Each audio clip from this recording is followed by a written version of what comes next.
never trust anybody that's thirsty, and I still stand by that. She's not thirsty. I gotta say something. First podcast, Christian, you mentioned man, Luna just keeps thirsting for Sigma. I'm like, really? I'm curious to see what this looks like. Played the whole game. I have no freaking idea what you're talking about, man. There's not a single instance of thirst. She wasn't straight up thirsty, but there was flirting that just felt out of place, especially given the circumstances and the intensity of what was going on. You all have been kidnapped, and you all just wake up, and there's this game where people are gonna die. And she's like, "Hey there, Sigma. You're quite the Sigma." That's not even remotely. She's just that's not exactly person. what she said, but that's basically that's the gist of it. Nice. The entire game.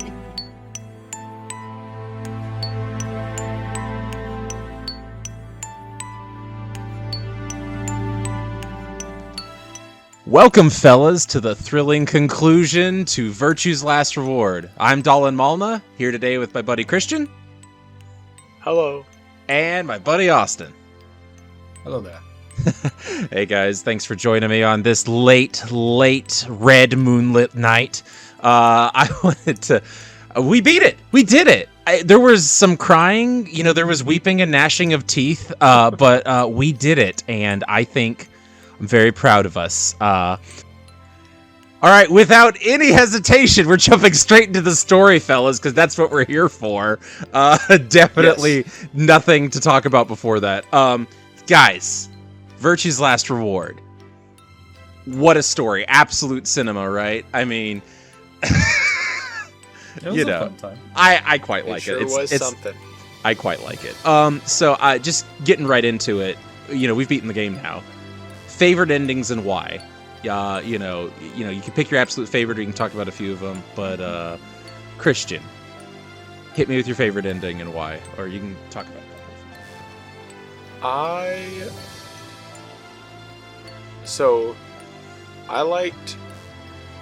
I liked any ending where I found out more information, which was basically all of them.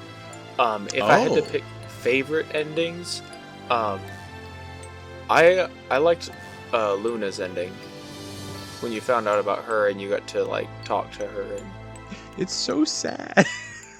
It was sad, but that was the one that I feel like, starting off, I went into this, and you guys remember from the last episode that I didn't have a single character that I liked. Yeah. I like Luna. Yeah. Nice.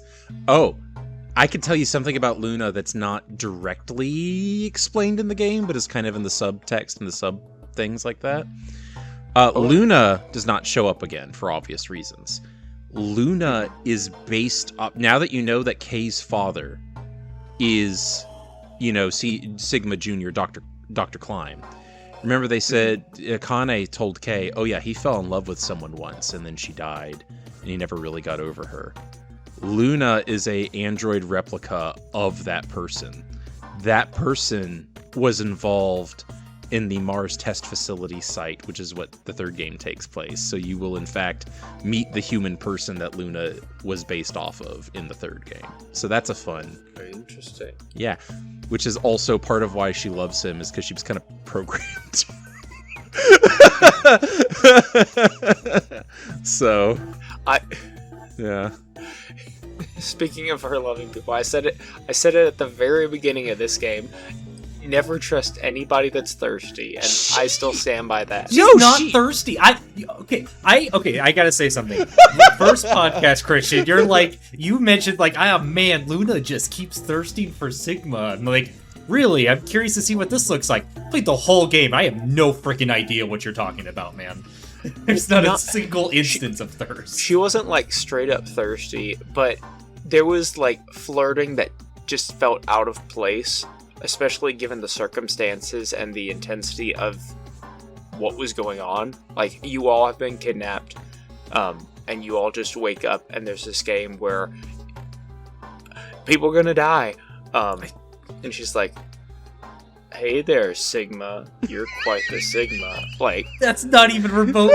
She's just that's not exactly what she said, but that's basically that's the gist of it. Nice the entire game. How much more awkward are all the scenes where the girls flirt with Sigma, knowing that he's a 60-year-old man with no arms and missing an eye now?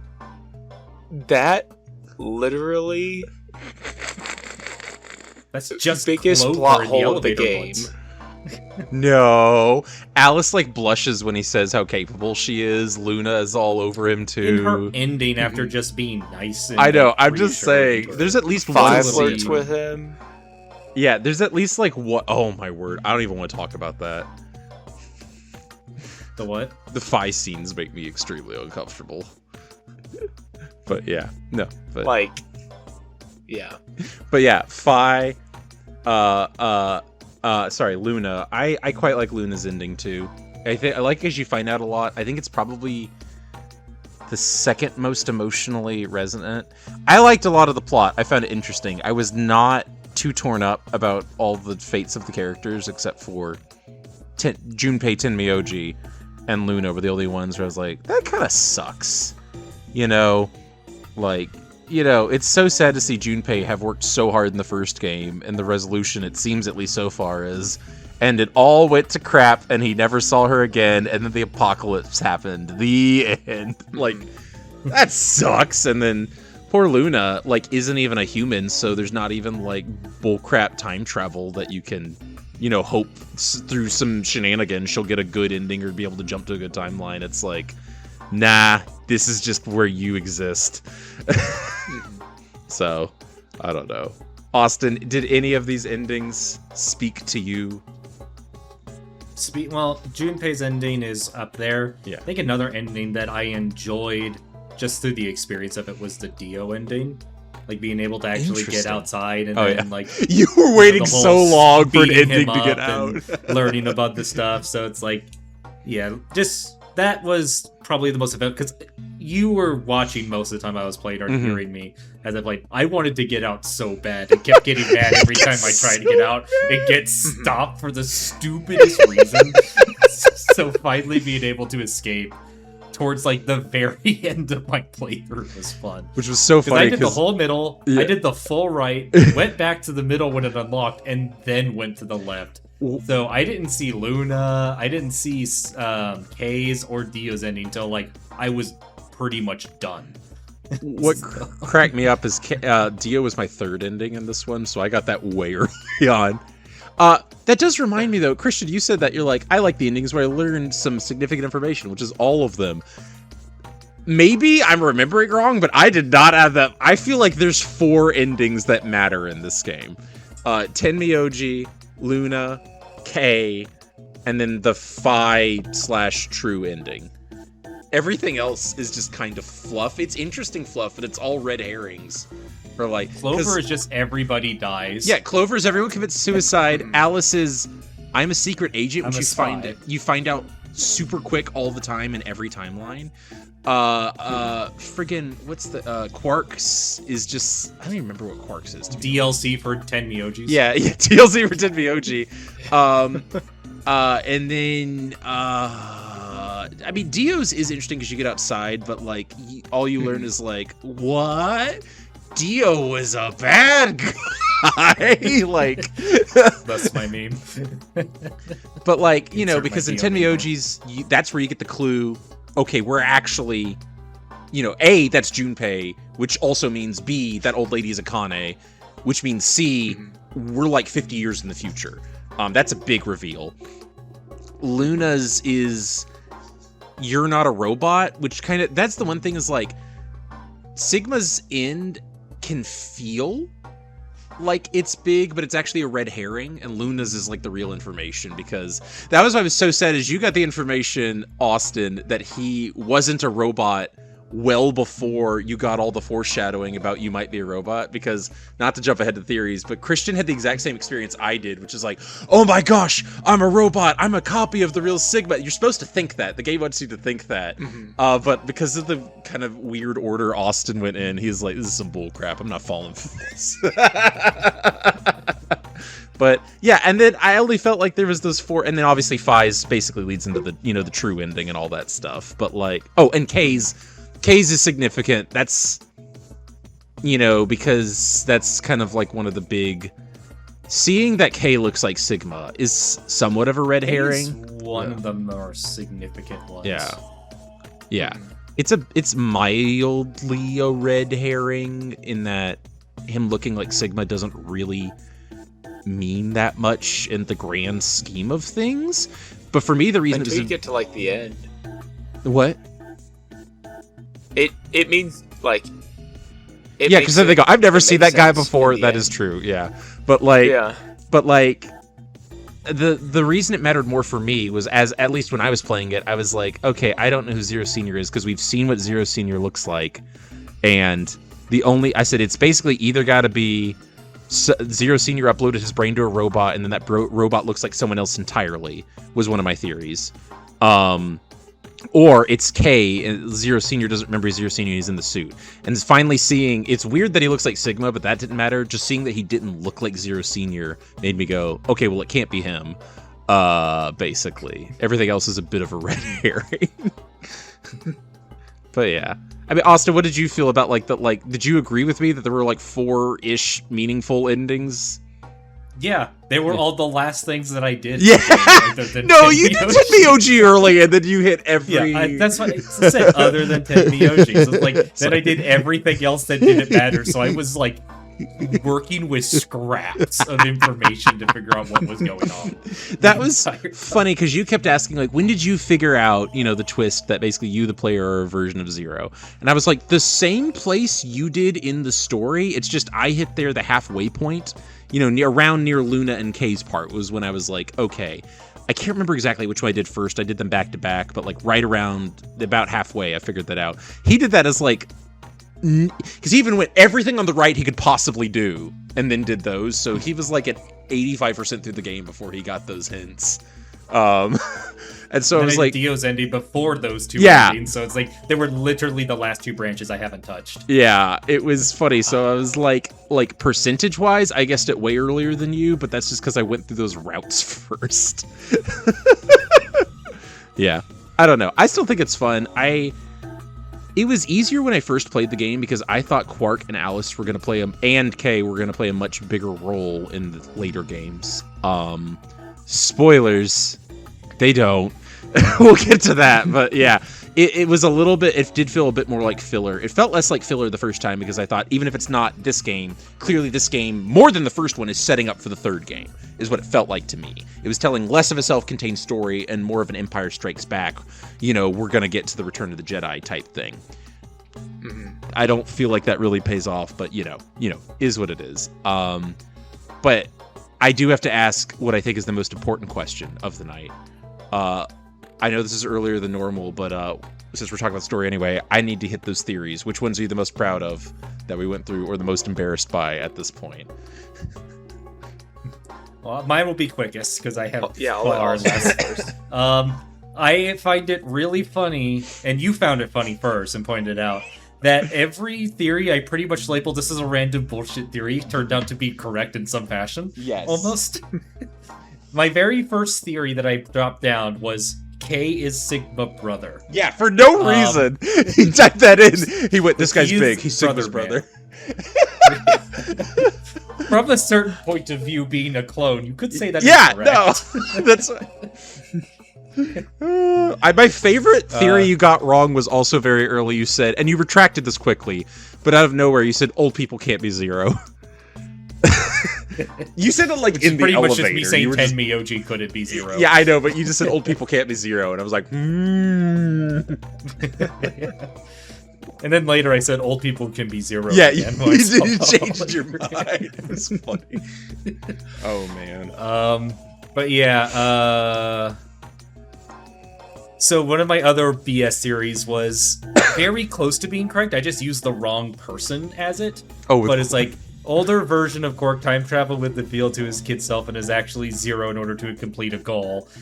You just replace Quark with Sigma. That's 100% correct. Yeah. Yes. So that's the mechanics of the game. Yeah. Just Yeah, wrong there you go. person. Yeah, you guessed who it was and the mechanics just separately. You didn't smush them together, which cracked me up. I guessed that we were on Mars because they said, "Oh, Mars training facility." I'm like, "Oh, well, that was the training facility. This is the real deal. We're on Mars now." Wrong space object. We're in the moon. Mm-hmm. I wouldn't give myself that one. You had a right-ish idea. We are in space, sure. We are not on Earth. Guessing that, Sigma was Zero Senior at a certain point. Mm-hmm. Nice. At the same point you did. I was like, yeah, Sigma's it. I didn't guess that we were playing as old Sigma at the current moment, though. I didn't guess that either. My theory at the point where you guessed it also was that for a while, like I said, I guessed that we were my working theory for most of the game was that Sigma had grown old, turned into Zero Senior, and then someone, I don't know who, Akane or Luna, was like, "Oh, you've grown too jaded and lost sight of hope, and so I've copied your consciousness from when you were young and put it in a robot body or something." And so that you can, basically the young version of yourself will show the old version of yourself that, there's still hope and you don't have to do the fatalistic way, which was not even remotely right. But that was when I did guess correctly that we were playing an alternate version. An alternate version of us was Zero Senior, and we were playing a younger, different version.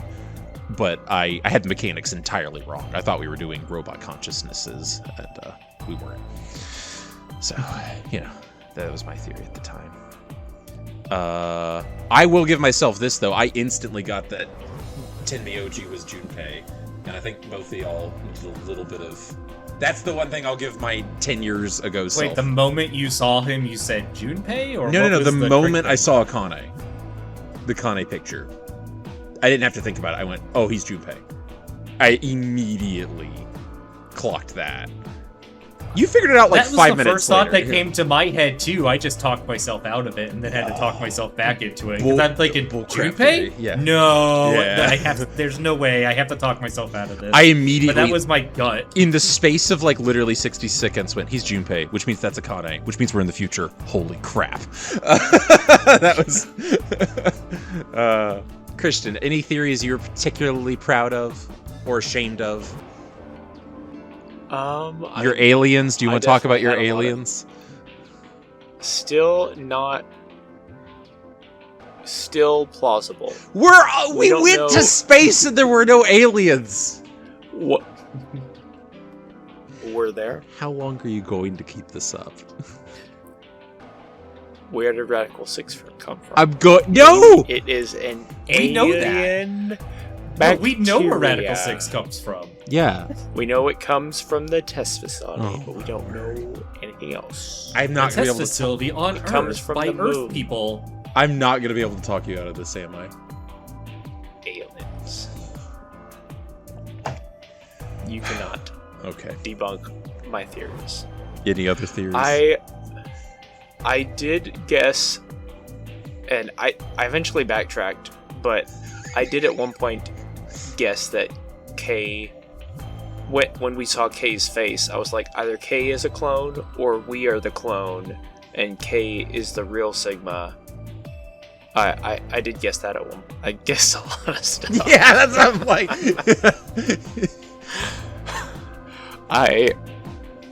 I guessed that either Dio was a clone or a robot that was programmed to think he's a clone. Are these theories you're proud of or not proud of? There's no pride here. I'm just saying theories. Still I shotgunning to this guessed- day. At one point, I thought that Phi might be either a robot or genetically enhanced in some way, Just for jumping, with all of right? her crazy jumps and speed. You thought she had the APT. I don't think you wrote it down, but I remember you, Austin, saying that you thought she had cybernetic legs. Oh, I did write that down. Oh, okay, yeah. Yeah, I thought she had robot legs like I had robot arms. No, the much more logical option. We're all on the moon and no one noticed except for her subconsciously. Yeah. And did she even notice, or was she just doing things like, "Oh, this works"? They said Okay. like because of the jumping, she subconsciously like knew, morphogenetic field bullcrap. And so that whole thing with the plot, that's getting into plot stuff, so never mind. That's fine. No, hit it. That's what we're here for. We're in the Just story. We calculated it out, and the exact rate that Radical 6 slows you down is the equivalent of the displacement of your weight on the moon. So nobody knows you're on the moon because you're all diseased and idiots. Is basically why it works. I think it's way funnier to just imagine that, like, I guess Akane maybe had Radical 6 too, but I like to imagine her just talking really slowly. Oh, that's so funny. But of that whole thing, if we're all acting really slow, and I mentioned this at all, and I just don't remember what he answered. In the room where we're in the security room, like Sigma just experiences extra slowness for a period of time. Yes. And I'm really curious why. If everybody's already slow, him just going super slow. Uchikoshi was asked this, which we're gonna get to. I don't know if you saw on the thing, but there's the legendary Q&A. We're gonna have to talk about that in a second. But he infamously said, like, I don't know, like, in general it's this divided by 6 thing, but sometimes it hits you a little harder, which is when they start acting like, why are you talking so fast? Yeah, that just happens occasionally. Whatever, it's fine. Yeah, it's not, there's a problem, but like, it's fine. Oh, the other funny thing was they said, wait, how did the bombs work? Because wouldn't the bombs be faster? And they said, oh, Akane. That's a good point. Akane hacked all of the bombs, so they'd run in Radical 6 time. That's, yeah, no. How was Dio infected with Radical 6? They all got infected with Radical 6. They just jabbed him with a needle How while did they were Dio unconscious. They all got knocked unconscious, even Dio. Remember by Fi? She does the super kick. Yeah, but what about the timelines where that but doesn't when happen? the timeline when that does happen? Don't ask questions. Like, he snuck in. He was only knocked out in the truth. You could just like, assume the right side. it is spread through the air. You could just assume it's in the air while you're there.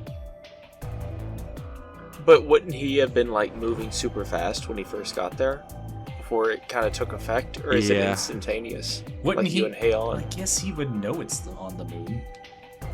Wouldn't he know that there is something wrong?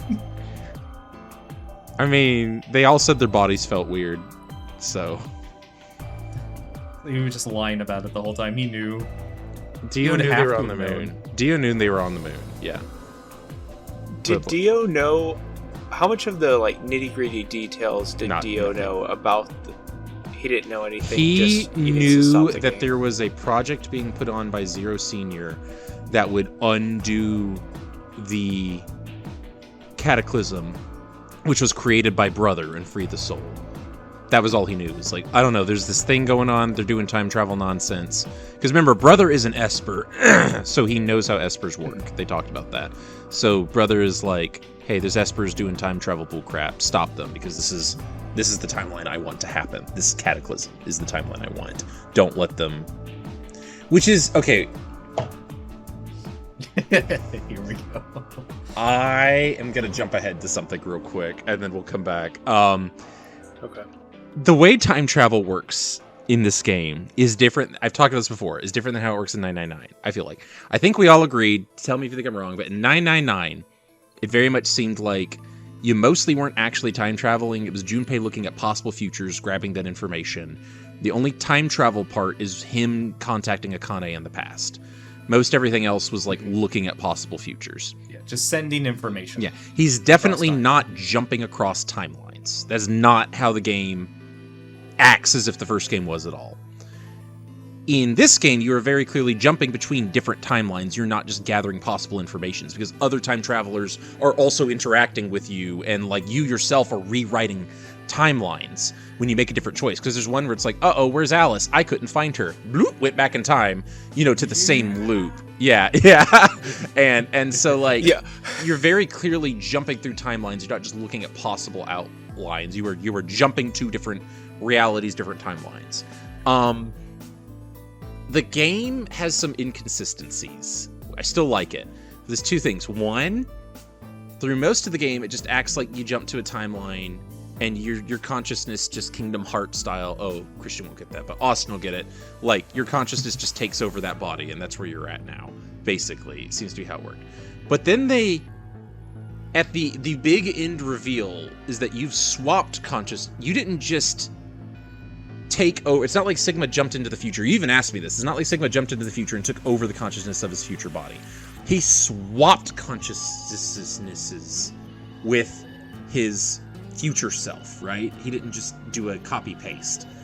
But nowhere else in the game, when you leave a timeline where they're like, you were really confused. Like, if he was swapping all the time, other than just that one time, there would be large periods of a Sigma going, I didn't mean to time travel. Why am I here? What's going on? I'm so confused. Sigma, when he's not being operated by a future version of himself, seems to continue to act as he did before he time traveled, if that makes sense, most of the time. Except for the big twist at the end, where it's acting as a swap. That's weird as is. Where was I even starting with this? I've gotten lost in the time travel, but like... So... I'm a bit confused on... They seem inconsistent on that, because it seems to contradict both 999 and itself. That's mostly fine, though. Falk, okay, Brothers, like, stop them from time traveling, because they're gonna make a future... I want this to be the future, right? But that doesn't make a ton of sense based on some of the interpretation of time travel works, because they give a big explanation in the big, stupid epilogue that I hope you watched at the end, Christian. Yes, I did. Okay. And they go through a whole thing where they're like, hey, all timelines are sort of valid, which is not how the story treats it, as if whatever timeline you, the player, get to is the one that really counts, right? It definitely acts like there is real value in getting to a good ending. It's not that all those other endings are not like, because if all endings are equally valid, there's not really a point in getting to a good ending, because it's like, they're all equally valid. So the game definitely treats it as if the timeline you, the player, end up in matters more than other timelines. And Brothers' actions of stop the player from getting to a good timeline also seem to indicate that there is some value. All timelines are not equally valuable. That if the heroes can get to a good timeline, that is not just an equally valid, all possibilities are equally valid. There's all of the narrative and characters act as if there's something important about the timeline they end up in. But all of the mechanics just go, all timelines are equally valid. And that is a contradiction that bothers me, because the morality of that really changes. Because if all timelines are equally valid, there is no point in getting to a good timeline, because that good timeline is just one of infinite possibilities that already exists.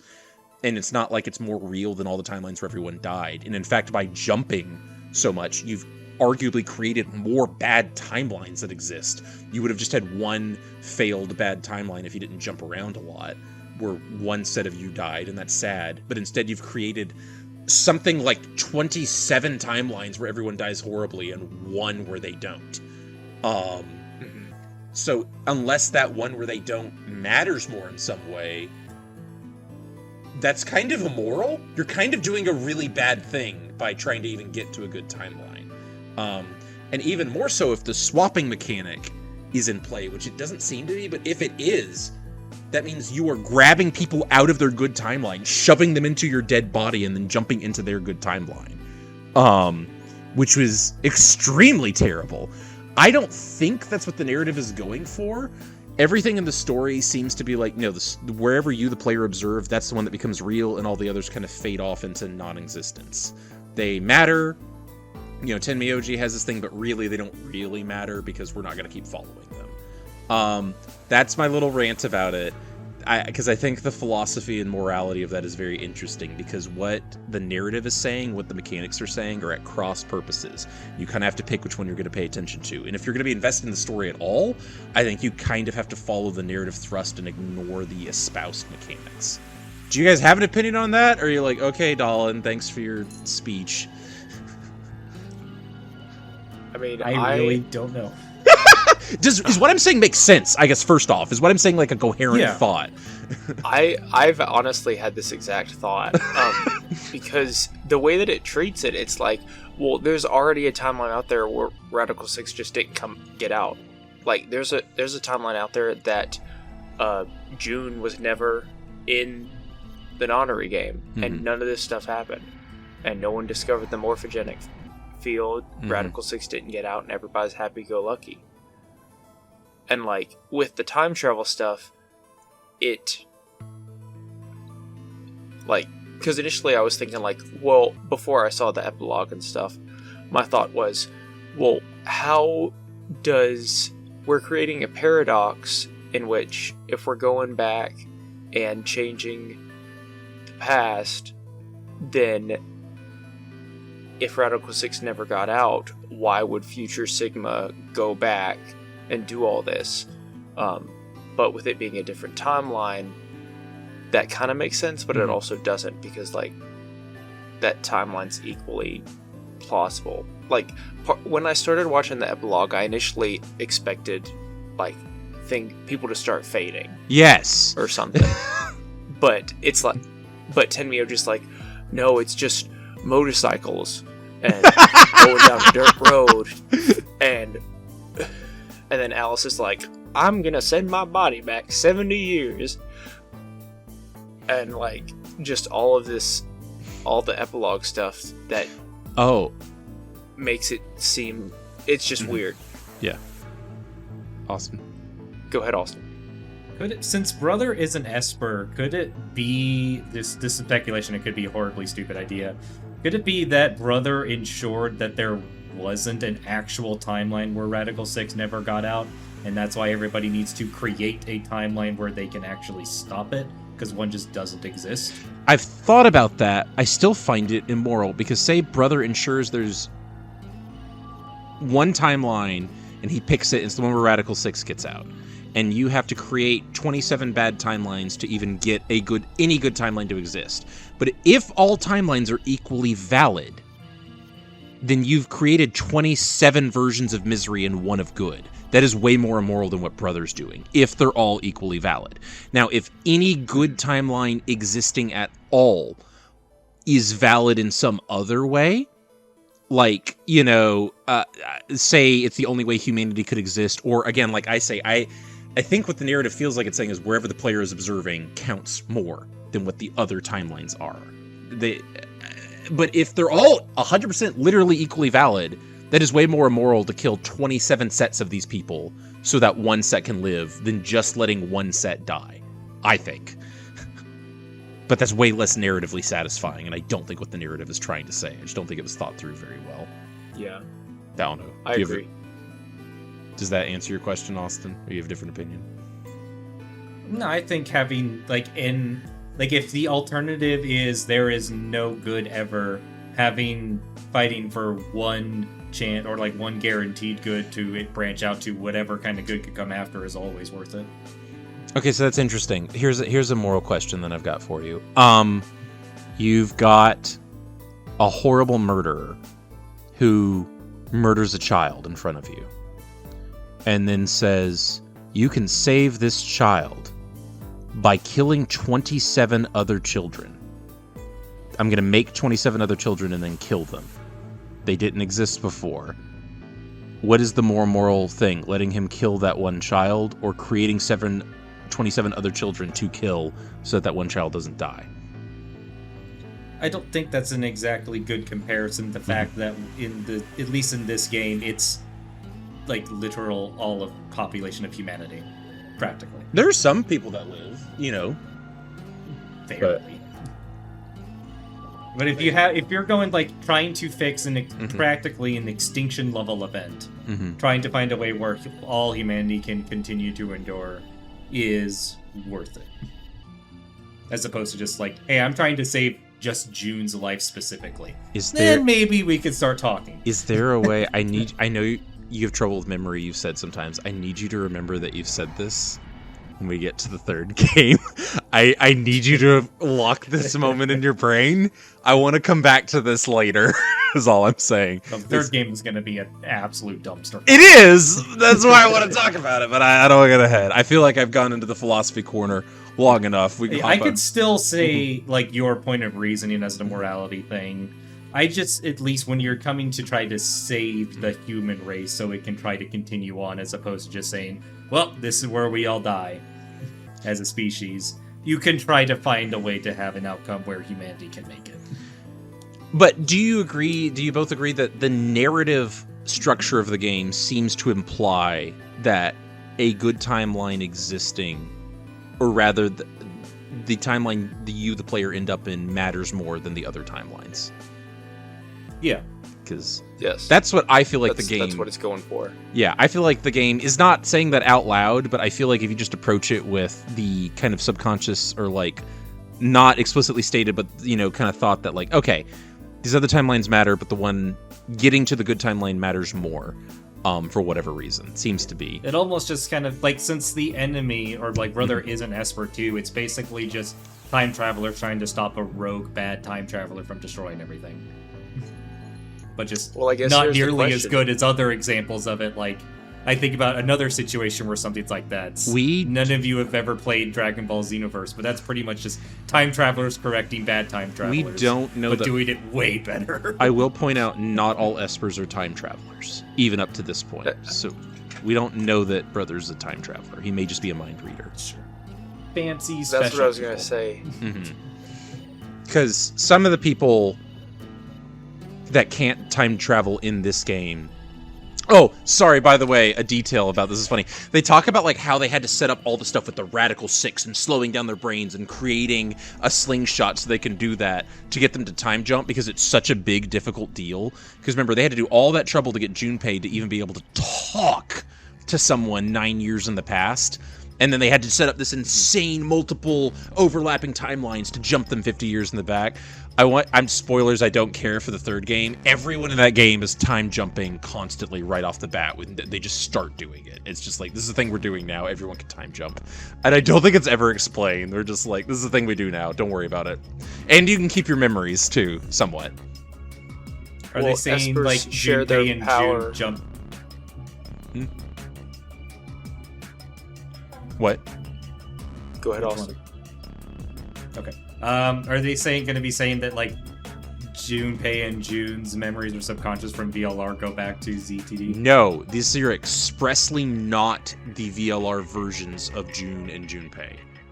Expressly. Yeah, so it makes absolutely zero sense. They are the versions of Phi and Sigma from VLR, but they are not. It would make sense that they can time jump. Oh, it's so much funnier also, because this game makes such a big deal also. I do love this game. I'm ragging on a little bit, but because I think this is like Kingdom Hearts. There's this saying I love, it's called feels before reels, and that's like, you can pick apart the plot details, but do the emotions hit and work for you? For me, they do. And I think the main thrust of the important plot points about character motivations work. Luna being a robot that loves Dr. Klein is epic and like works for me, even if you could pick apart the time travel. Sigma being thrust into this thing beyond his kin works for me. Tenmyoji having lived out, a bad timeline and just being beaten down works for me, even if you could pick apart. And we can pick apart all this, but like, I don't think these are fun plot holes to talk about, but I don't think it ruins the story level plot holes. And I think the fact that we're talking about it is like, hey, they got us invested. You got us again, Uchikoshi. You got us. But yeah, no, we'll get to 3 when we get to 3, I promise. Before we do hop off on that, speaking of different games, we've talked this before, but I wanted to quickly hit how were like the characters and the pacing and the tone and the overall quality maybe compared to 999, now that we've seen the whole package. I know we're gonna do rankings later, but like, was there something you're like, oh, it definitely did this better or worse, or I'll say we've talked this before. I don't think the presentation's quite as good. I do think that's still true. I miss the sprites. I don't love the CGI. I think the voice acting's still great. I like this cast more than I like 999's cast by the end of the game. Austin, you're making a face. Tell me why I'm wrong. I think the cast of 999 is pretty much, very much better than this cast. I was probably invested in practically every single character, even the characters that were up to no good in 999, the least being Lotus, right? I'm trying to think if that's actually true or not. Oh. Maybe it's Lotus, but even Lotus I got invested to a bit towards the end because she at least had a interesting character behind her, even though her dress made absolutely no sense to that character. Better than Alice. Like, if I was just reading a book and listening about Lotus, then think she was a pretty great character. Mm-hmm. But like, I honestly don't care much for Kay. I really don't like Alice. I don't care for this versions of Clover. There's a lot of negative on these characters, and I don't have a negative really besides Lotus's dress in 999. Like, every character was fantastic. Interesting, because I do like the sprite design, and I do not like the animation. Some of the animation's kind of funny, but it's not good. But the voice acting is phenomenal. Great voice talent. It is crazy how high quality the voice acting is when the rest of the game is maybe a little lower quality on the presentation front, I feel like. Oh! Yeah, I'm just like, wait, they got this guy in here? Yeah. They got this person in here? Yeah. Really? Christian, what do you think for, like, the, characters and, quality and tone and pacing and yada yada? In terms of quality, I definitely prefer 999's animation as opposed to this one. Like I said in the first episode for VLR, my favorite visual part is right before it does the reveal, and it does just like the basically what they would have looked like as 2D sprites. Yeah. And I'm like, we could have just done that. Yeah. That probably would have been better. But then we wouldn't have as many Clover emojis. Yeah. It's true. That's the one benefit. It's true. So, so I mean, I think quality-wise, I prefer 999. Pacing and tone, I mean, you can tell that they, even though there are dark parts to this story, they threw in a bunch of stuff to try to make it a little more lighthearted. Like the bunny, Kay riding on the that might be my favorite part of the game, is Kay riding on the little bunny horse thing. Yeah. Stuff like that are clearly put in there just to like alleviate some tension. Well, you had a fact about that, didn't you? About Kay writing that? About the tone difference? Yes. So they intentionally went with this lighter atmosphere and tone, and he said that his executives told him to make the game less scary because they believed that 999 had driven potential sales away due to its tense atmosphere and descriptions of gore. However, he said that he was unhappy with the change, and it is unknown what fully tone and like how gritty this game would have been had they not forced him to add these lighthearted points. Yeah, I mean, it definitely is a lighter tone, and I think we all preferred the tone of 999 a bit more. Yeah. I just think the lighthearted tone didn't hit like it. Except for Kay on the thing, that was my favorite part. But like we said last time, the jokes and stuff weren't funny. Like, I didn't think they alleviated the tension. They just like made it feel awkward and maybe like whichever character was joking less, even if that character was me. So I was not fond of the cat stuff. Like, oh yeah, his random cat dick. I see when we recorded the first episode, I hadn't got to that point, so I had no idea what you guys were talking about. I didn't think it was funny. I thought it was just like, okay, so this, and now I know this 60-year-old man is just like, yeah, cats, yeah, meow, like perfect. Like, knowing that he's old now just makes the library section so weird. So, because it would have made a lot of sense. Oh man. Well, I guess that was the young mind of him in the old body, but just thinking about that externally is so creepy. Yeah. It's not a good look. He's canceled now. Yeah. No, man. Yeah. It was, but, So yeah, I think that's my thoughts on like the pacing and the tone. In terms of the characters, overall I like 999's characters better. I mean, I think basically the whole game, Clover and Alice are trash.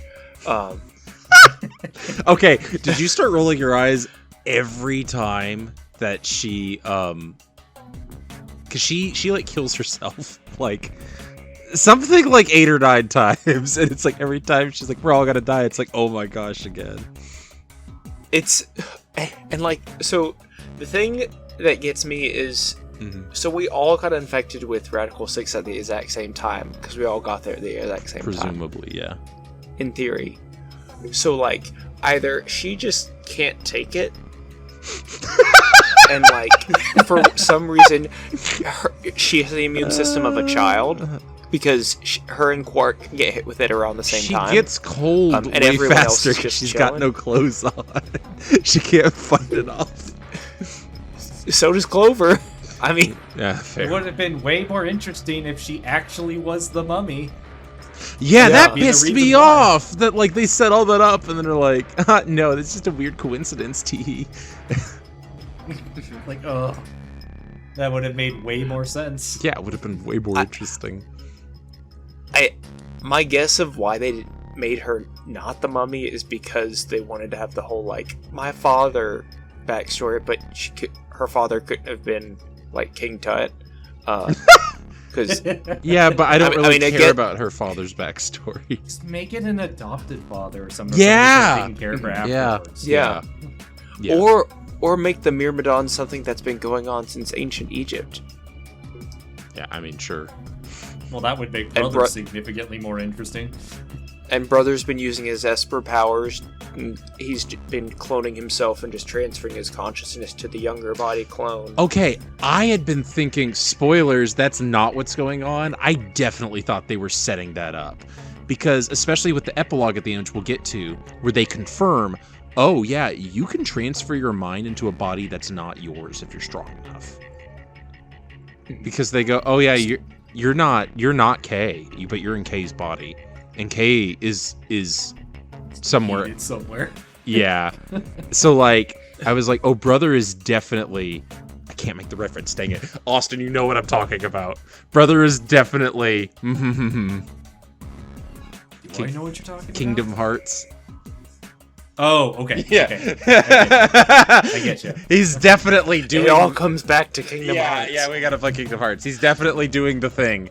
And that doesn't. Sorry, spoil. Half of this is. Okay. I do feel like. I think it's pretty obvious. We'll get to the ranking soon, but like, I do feel like it's pretty obvious. A lot of things. This is a lot messier game than 999. Something I think it does better though is extrapolate on those ideas that were only hinted at in 999. Like Austin was there, but Christian, I think one of my favorite moments in the game is when you get to that voting with Fi, and Fi's like, serves you right, you jerk. That's what you get for betraying me. It's like, fine, I'll go back in time and betray you. And you do it, and she's like, why would you do this? I'll make you pay for this. And you realize, like, it's a recursive loop. I love that. That was good. I wish there were more games with multiple time travelers.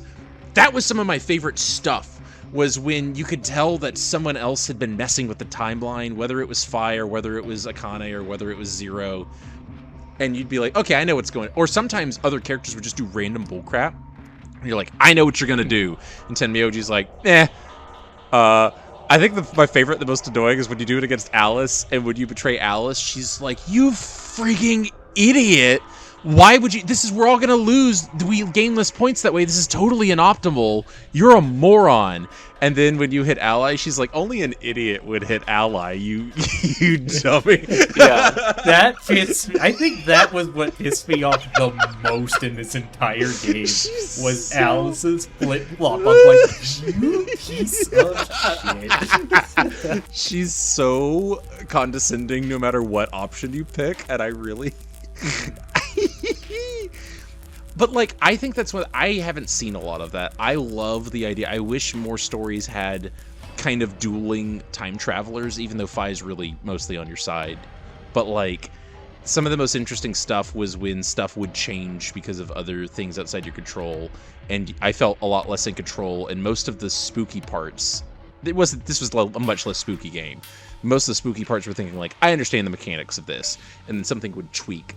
Like, frigging, I know it gets explained later, but there were so many times in this game that it wasn't scary, but it still made you, like, sit up in your seat, where it's like, he's like, oh, I thought I'd find someone in here. And they're like, what are you talking about? He's like, I don't know, I was just expecting there to be a body in here. And you realize the old woman isn't in this timeline. Why? Like, and it makes you, like, there's so many great little moments. I think this game does that even better than 999 did. Yeah, it's messier in a lot of ways, but there are so many moments that make you kind of sit up and, like, go, wait a minute, what? And yeah, in retrospect, when you look past the curtain, it's why we're complaining so much. I think about half of them are red herrings. And it's probably too many red herrings, and it's a little bit frustrating when you've kind of gotten to the end and see how many of the things are red herrings. But there's some cool friggin' time travel stuff that I feel like I've never seen. Yeah, it's messy, but it does stuff that I've never seen another game or book or story even really do with time travel. And I really appreciate that it kind of went balls to the wall. Like, anything that we could do with sci-fi time travel, we're going to try and do it. And I think a lot of it worked, and it was very engaging. And it's messier than 999, but I also think it's more ambitious than 999. And which do I appreciate more? Ambition that's a little bit messy, or like a tight narrative? We'll get to that when we get to the end. But I do think that VLR has... It's not just 999, but worse. It is doing some different stuff that is worthy of appreciating, and that does set it apart from its predecessor. And I think is worth experiencing. And yeah, we're complaining a little bit, but like there really is some neat little things. We haven't even talked about it all. There's some neat little bespoke moments where it plays with the time travel and requires you to go somewhere else, and a lot of interdependent, you know, locks and keys that make for a more than just the puzzles in the game, the overall puzzle of even trying to like get to that good ending is really engaging for me. And I like it. That's my rant there. But yeah, do you guys have anything else really on the story or the characters or anything like that? I have one more thing on the pacing. So I love that if you've already had a dialogue, you can kind of speed through it and do the skip function. Yeah. I wish they had done it on the blinking cutscenes for travel, because like it's... I feel like this was... How many hours is the game? What, like 30 hours for the whole all timelines? Give or take, I'd say about 30. Cut out the blinking scenes and it cuts down to 15 hours of gameplay. I sent a meme that it said every map transition in the game, and it is an hour and a half long, so it's not quite that many, but there is an hour and a half. It's too much. I'm hitting my microphone. That's too much. But I sent that meme. You're getting me worked up. Boop, boop, boop, boop, boop, boop, do, do, do, do. Oh. You're gonna hear that in your dreams. I've already heard it in my nightmares. Like, there are problems, but like, that is an interesting thing about the pacing of this game, is you objectively repeat less content in it than in 999, because you can do the timeline and skip around, and in 999 you actually have I to love the jumping. Yeah, but it felt like you were repeating more, because even in different timelines, again, we memed on it, but like, I think it's literally every timeline. Quark goes missing and Alice kills herself, or attempts to kill herself at least. It's either every timeline or nearly every timeline, and it happens so often. I was joking about it in the last episode, and y'all hadn't experienced it enough, and Austin was like, this doesn't happen that often. But by the end of the game, Austin, you were like, oh my gosh, she's gonna kill herself again.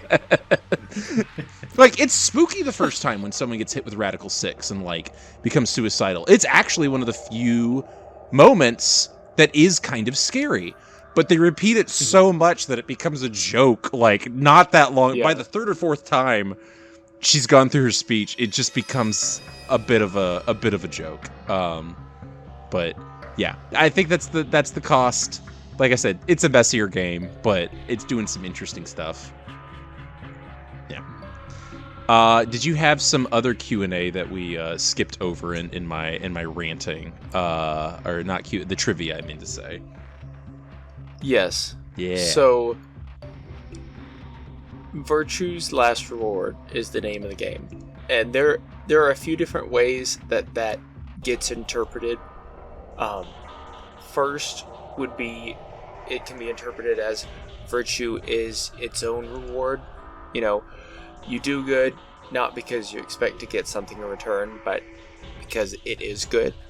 One of the other ones is gone to his last reward.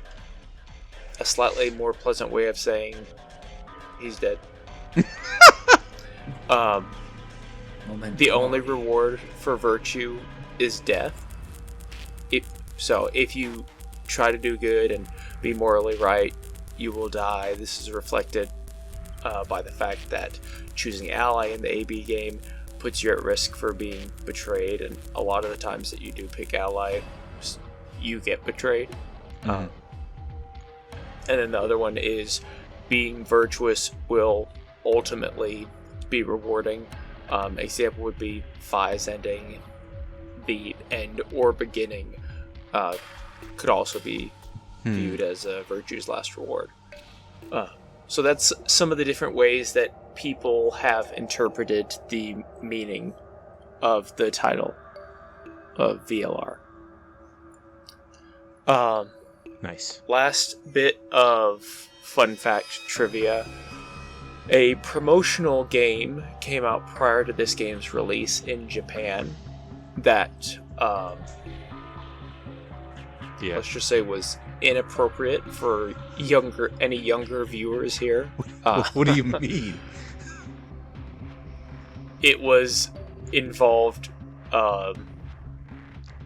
Clover, and it was not family friendly. What? But at the end, Clover's face gets swapped with Kay's. Wait, what? That's all I'll say. What fever dream is this? It was a promotional game that came out in Japan before VLR came out, as a way of promoting the game. Yeah. This is a Porto game? You do what? I said it was a Porto game. Pretty much. Oh my gosh. Alright. On that lovely note, my word. I have something. We're not gonna read all of this, don't worry about it. This is the official Q&A he did after the second game released. And I want you to play an imaginary drinking game with me. And that drinking game is every time someone asks a question and he answers, this will be revealed in the third game. And then I tell you, it will in fact not be revealed in the third game. I want you to take an imaginary shot. there's a lot of small details where he does answer some of the questions that I answered earlier. But, like, I'd like to go through this because it makes me angry. This is the biggest complaint I do have about the second game. Yeah, there's some nitpicks. Yeah, there's some whatever.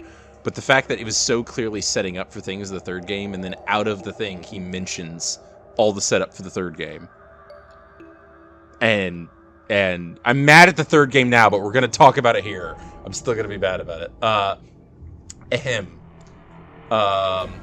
Question 2. What happened to Snake during the events of VLR? Yeah, I'm abbreviating some of these. This will be revealed in the third game. I hope you guys look forward to it. Snake is not mentioned once. Just want you to know that. Question 7. Will Clover be appearing again in the third game? If there are enough requests for her, she will show up. Question 9. Will you ever include 7, Lotus, or Ace in Futures games? If there's enough requests, they will show up. Where is Light in VLR, which is Santa? That will be revealed in the third game. I hope you guys look forward to it. It was not. There is some genuinely interesting stuff here that goes into details and about the other things, but I just wanted to go over. He does say Akane is his favorite character. Question 14. Okay, question 21. What's going on with Ace? Does he die or escape prison when Radical 6 hits? This will be revealed in the third game. Ace is not mentioned. Choi 2. Hey, why is Akane wearing the Free to Soul cloak? It looked like the same thing Snake wore in the True Ending in 999.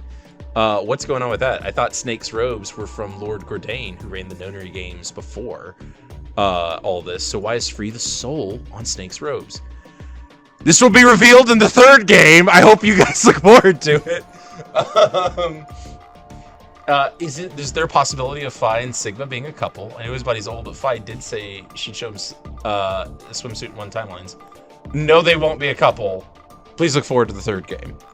That actually, they actually are not a couple in the third game, so that's because he's got a love interest that I mentioned. So, go one anti-drink there. Austin, you got something? No, sorry, I was just resting my head. That's good. I don't even know. I'm scared. We have to go through every one, but yeah, there's like, you keep scrolling. We can go. I'm not gonna go through them all, but like we're halfway through, and half of these are like, you wait for that third game. You look like Christian. Are you okay over there? I'm not even reading the ones that are wait for the third game. Yeah. I'm just reading some of the explanations, and I'm like, but why? Like, that doesn't. To me, at least, that doesn't make sense. Oh, man.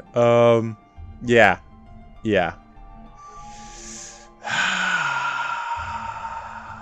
Okay, this is worth talking about. Question 39. I'm actually going to skip to something that was at the bottom, but we're going to talk about this now. In another time, that was the extra ending. Who is Kyle Klein? How could he swap consciousness to his past self in 2028 when he didn't even exist in that time? He says he's a person who knows things he should not have known.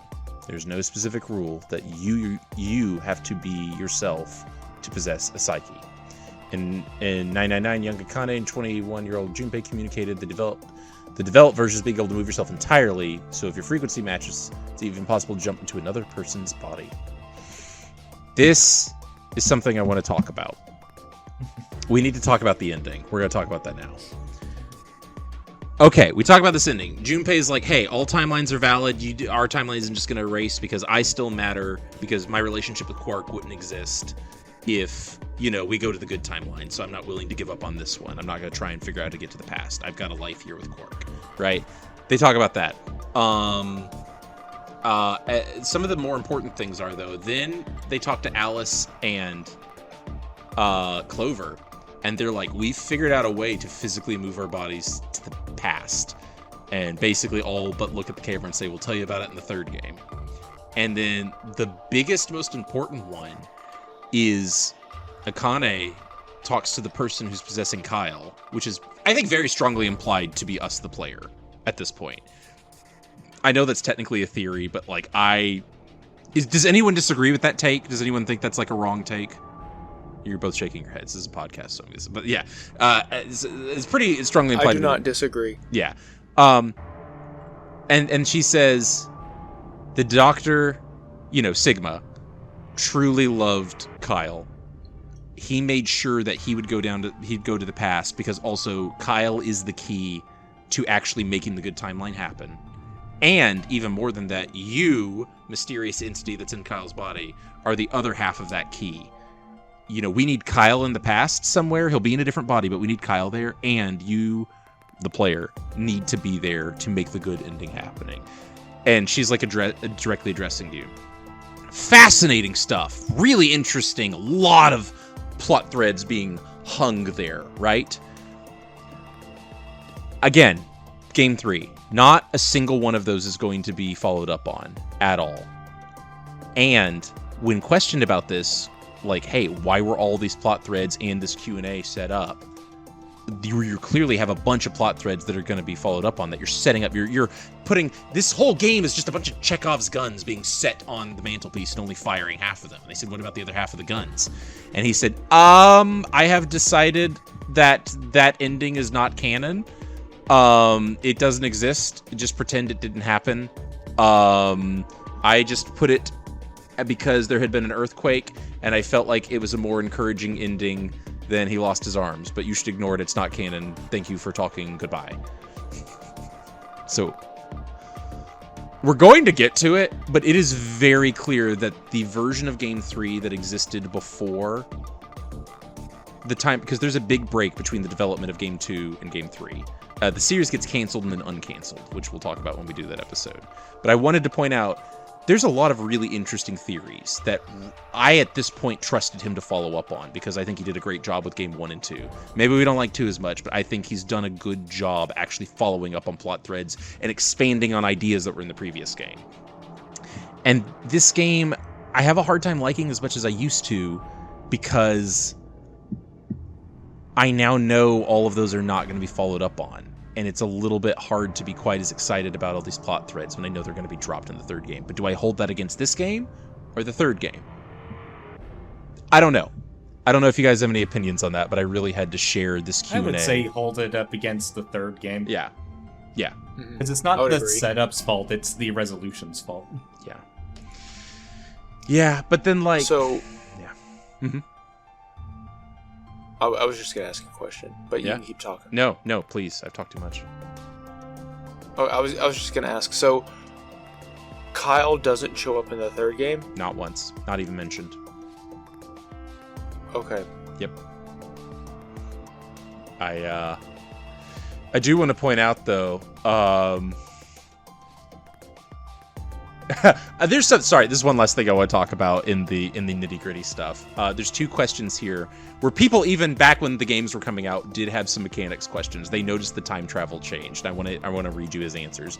So first off, someone said, how closely does the multiple timelines idea relate to 99's plot? In 999, it seemed like alternate paths were simply observed by young Akane and didn't actually exist. The true path was the final one, since the only one where Akane completed her mission that allowed her to continue her existence. But VLR suggests that alternate timelines, like the safe ending, actually do exist. Does that mean there's a timeline where Akane never exists? It says, please refer to question 25. So I'm going to scroll over 25, because this is related. In 999, Akane disappears when you don't reach the true ending. This implies that changing the past affects the present. In VLR, Tenmyoji explains to question mark at the end that even if Sigma could change the past, the timeline they live in will remain the same. If Sigma can stop Radical 6 in the past, this will only create a new timeline. This implies that changing the past does not affect the present. Don't these games have contradicting ideas? Even if you change the past to prevent Radical 6 from spreading, the setting is made so there'll be no changes to VLR history. And let's say VLR history does get destroyed, then Sigma's old consciousness won't be able to return to 2028. As a result, he won't be able to stop the Radical 6 outbreak. Same goes for 999. The true ending is where Junpei accesses the field 9 years ago and saves Akane, but if he isn't successful, then a new timeline is created. The extension of history that history is Junpei, who wouldn't find Akane at the chapel. We'll call this the end. We'll call this end that isn't true end the B end. However, there may be some who say, hey, Akane did exist in the B end route, though. Well, you're exactly right. In that history, Akane should not have existed. So, in other words, the contradiction isn't the setting between 99 and VLR, but rather it's in the B ending. However, if you consider that Akane had jumped to the B route with her whole body and not just her psyche, that would all make sense.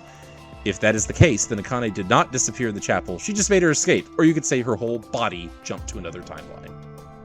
Is the answer. So obnoxious. Yeah! Throw that gif up that I keep throwing in. Yeah! So, again, feels before... Like, my problem isn't... I have problems.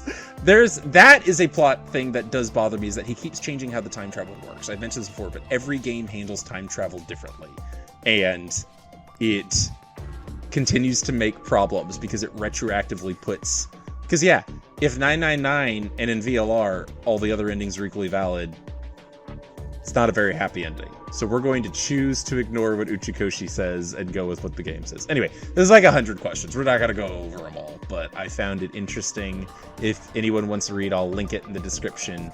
And I find this is very interesting stuff. It's nice to see his thought processes, but also it does become more clear that some of this is kind of just being made up as it goes along. So, yeah. Any other on that, or we'll go on to the end? All right. You're still reading. What Christian? What are you reading? I'm just thinking. Yeah. About just like all this stuff. Yeah. So, anybody can just jump into anybody's body. If they're strong my enough and if the understanding. wavelengths are aligned, except for no, that's not canon. Because remember, later I told you this hasn't happened by the time this, but he basically this Q&A and the question mark thing created so many lingering problems that don't get dealt with in the third game that he just kind of rules all of it non-canon and goes in a different direction. But at least for the sake of this game, it was meant to be anybody can jump into anybody. If they're strong For the enough and most the part. wavelengths are aligned, yes. I assume wavelengths would be easier for clones. Yeah, I was thinking that too. Okay, we gotta get to the third game. I know we're taking a break in between, but we've got to get to the third game because there's a plot thread that's really fucking stupid. I mean, unbelievably dumb. And it could have very easily been tweaked to be a continuation of this idea. But it isn't. It's very close to being this idea about swapping bodies with people, but it isn't. And we'll just have to get there when we get there. But like, if they had just gone with the swapping bodies idea, I actually think it would have been way more interesting and way less stupid. But they go with something infinitely dumber. We'll get to that. I think the second game is messy, very obviously, but I still think it mostly works. I think the emotional weight of these characters is enough to carry you through. I think the puzzles are interesting, and I think the mechanics they're exploring, even if they don't all line up, are still interesting enough in a vacuum that it carries you through the story successfully. I don't think any of us were bored. Sometimes maybe we were frustrated or felt stressed, but none of us were like, you know, we were all at least intrigued and engaged to a degree. I do not think the third game necessarily has that same benefit. We'll get there when we get there. This is my bitching corner. Don't worry, it'll come up again in full force in the third game. But I needed to prime y'all. I need y'all to be invested and care so that when the third game does what it does, you can share in my hatred and vitriol and anger and disappointment. So, all right. I'm already angry. Last thing to touch on. Did we have any major changes? Thoughts about the gameplay? I did not like the second half of the puzzles as much as I liked the first half of the puzzles. I still liked them, but there were a couple that were frustrating. I don't remember which ones they were at this point, gonna be honest. Austin, do you remember any that were particularly... You got mad about the dice in the queue room, didn't you?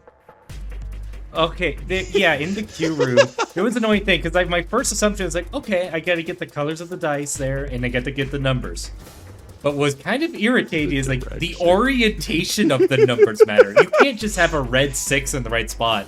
The red 6 has to be facing the right way. It's like, that's a bit obnoxious to have to care about that. That's a little nitpicky. I remember a puzzle in the, I think it was the recreation room. The darts? Not the darts, Oh. it's the pool table that I want to talk about. Oh, yeah! I completely skipped the hint for it by accident, because I logicked most of the puzzle, but I'm sitting there trying to think, like, well, how am I supposed to figure out which order the sockets go? This feels completely random. I can figure out all this other stuff, like, which ball and which balls are supposed to go in when or what numbers and stuff, because I can deduce that. But the pockets made absolutely no sense. Yeah, I never found the light switch until I was done with the room. Oh, my word. So I did everything with no light switch. Oh man.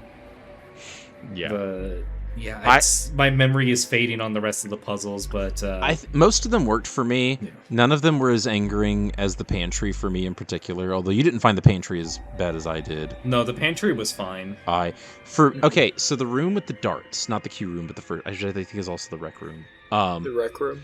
I got so mad because I feel like the blue puzzle and the green puzzle were inverted. Because you pick up this dart case and it says, like, I don't remember the order, I'm making it up, but it's like red must be greater than blue, must be greater than green, or whatever, on it, right? That's the hint to the blue puzzle. The more difficult puzzle is just on the lid.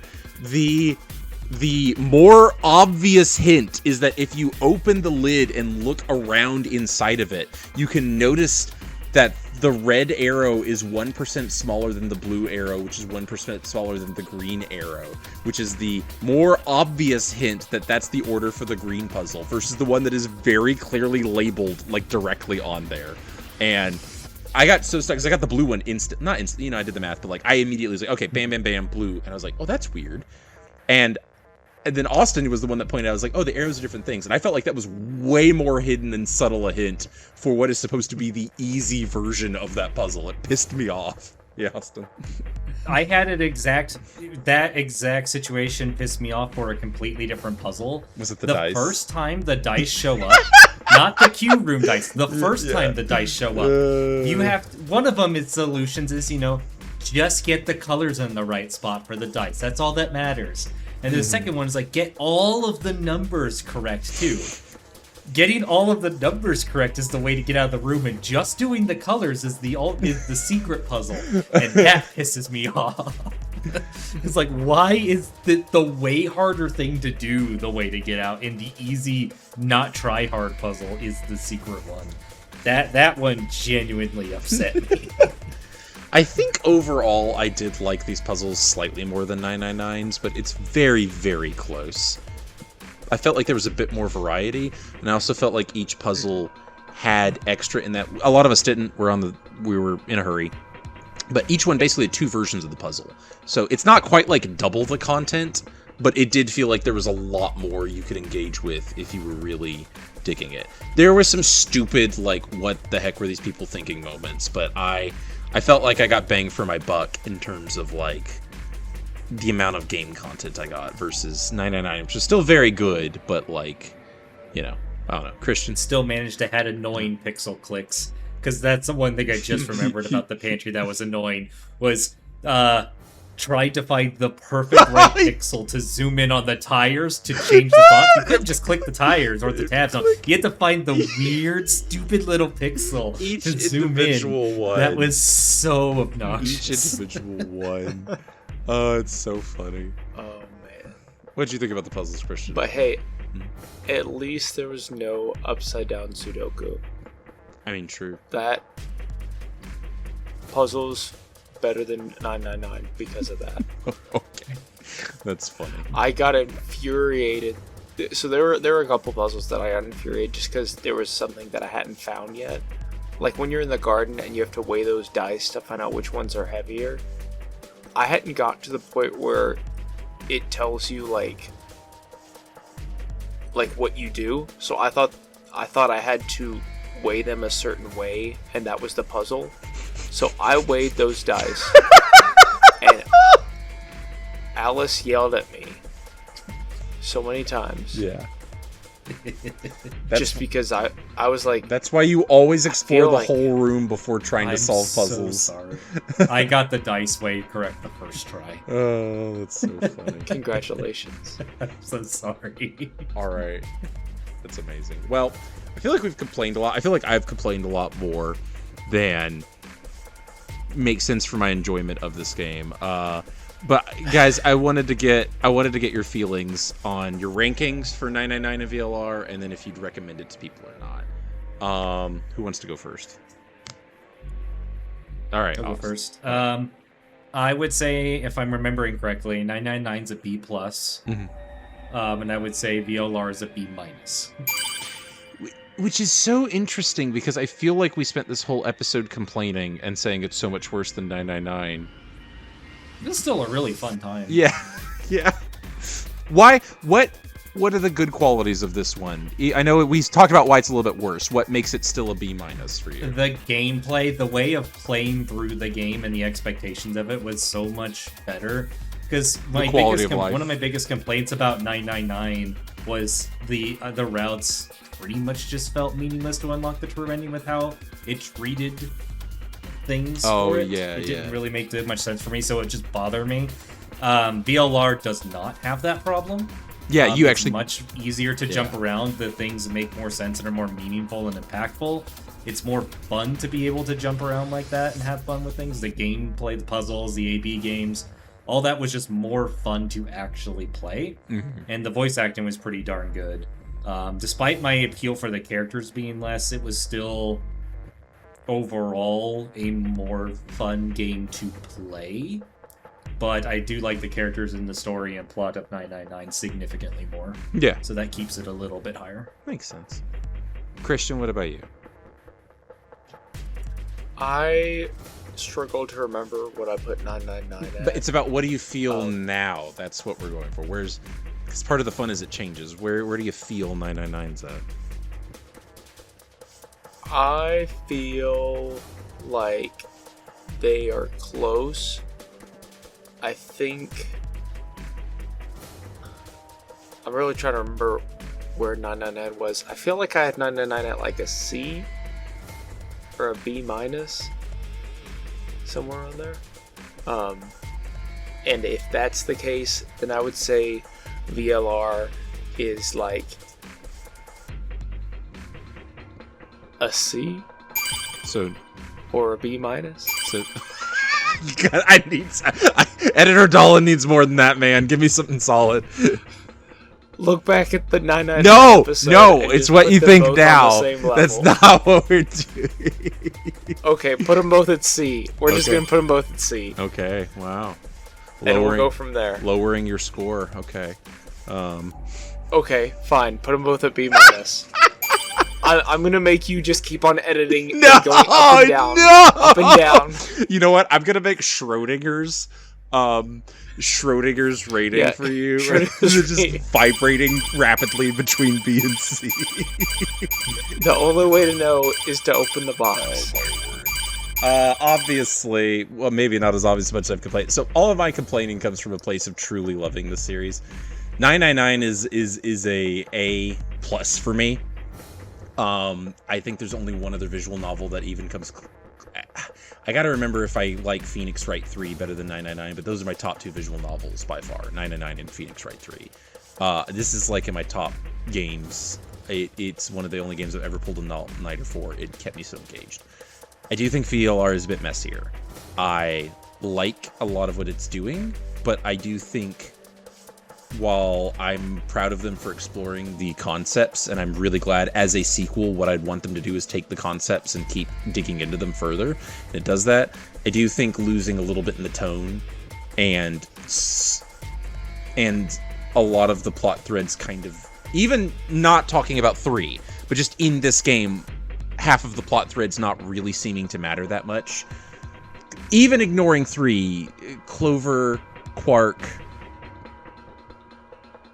at least Clover and Quark and Alice don't really matter in the long run. They're just kind of there. But all that aside, this game has done more interesting things with time travel than I think any other game that deals with time travel or story of time travel have ever done. So while it is lower than 999, it's still on the high A for me. I love it. This is Schrodinger's game because if I count 3 against it, it does get knocked down to like a C for me. If I get to say, oh, all these plot threads that got set up go frigging nowhere, that does make me angry about this game.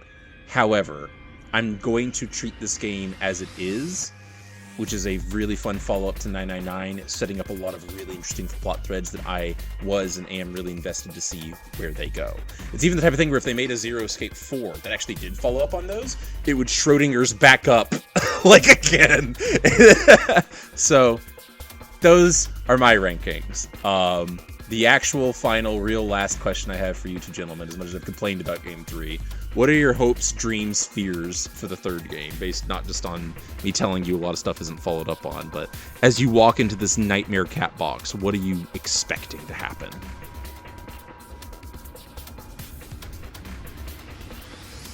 I know what Christian's gonna say, right? You what? Aliens show up, right? Oh, absolutely. That's where the Radical 6 comes in. Because the third game is after 999, but sort of kind of before VLR, except for it's the characters that have been through VLR have time traveled back. So it's both a sequel and a prequel at the Mars test facility. I think All right, I'm going to predict something really crazy. Okay, you go ahead, and then I'll go. VLR, they said that Phi is incredibly important to this whole thing at the facility. It's because she was brother the whole time. Oh, I love that. There we go. That's great. I'm brother. Lol. I have so many memes to show you. She is no man. Do you have any predictions, Christian? Yes, I do. I think that it will be revealed that there is a love triangle between Sigma, June, and Junpei. And that is why June goes on to find old Sigma and to spend 40 years of her life with him instead of staying with Junpei. I mean, she doesn't spend 40 years of her life with him. She doesn't show up till way later with Kay. She spends 15-ish years, I think. But yeah. 15 years of her life, so... Austin, you look like you got a reaction. No, something completely different. She spent 15 years with... and, like, became the mother figure. I think that June and Sigma were, like, an old couple. Okay. So, I think that there's going to be hints at that in 3. And Phi's going to get jealous. And then she's going to release the Radical 6 on purpose. I think... because she wants brother Sigma. The whole time. Yes. I'm going to predict... it all connects. I'm going to predict... Austin's going to rank it a D-. Oh. I think he's going to not say F. I think he's going to say D-. I think Christian is going to be saying it's an F the entire game. And then at the tail end, bump it up to... I think he's going to say C. An F+. Nope. You're going to say a C. Oh, okay. And I'm just going to say they're all C's. Aliens are going to show up. No. But I do think I'm going to get more. If aliens show up, I will give 3 an A. I'm not even kidding. And then, I don't even know how to respond to that. And then I do think I'm going to get more of that cat going WTF than I've ever gotten before in the third game. So that is my prediction. Oh, yeah. Yeah. So, fellas, I am still apologizing because I thought this was going to go a bit smoother than it did. I feel like I've made a mistake, but at this point we're all committed to the wild ride, so we're going to finish this off with style. And then chronologically, you will almost certainly have seen the Resident Evil 9 episode by now, but that's going to be the next thing we record. So I am unbelievably hyped for that. And then I'm also hyped to get to Batman because it seems like it's going to be less controversial takes and less frustrating having to grind our gears to get through games. So I'm looking forward to getting games that are a little bit less nail pulling. But I have had a delight. You gentlemen have been a delight. I'm so grateful. I know we're taking a bit of a break, but I'm so grateful for y'all. So I guess on that note, I'm Dolan Malna. I'm Austin. And I'm Sigma. I'm Brother LOL. Okay. I'm Christian. All right.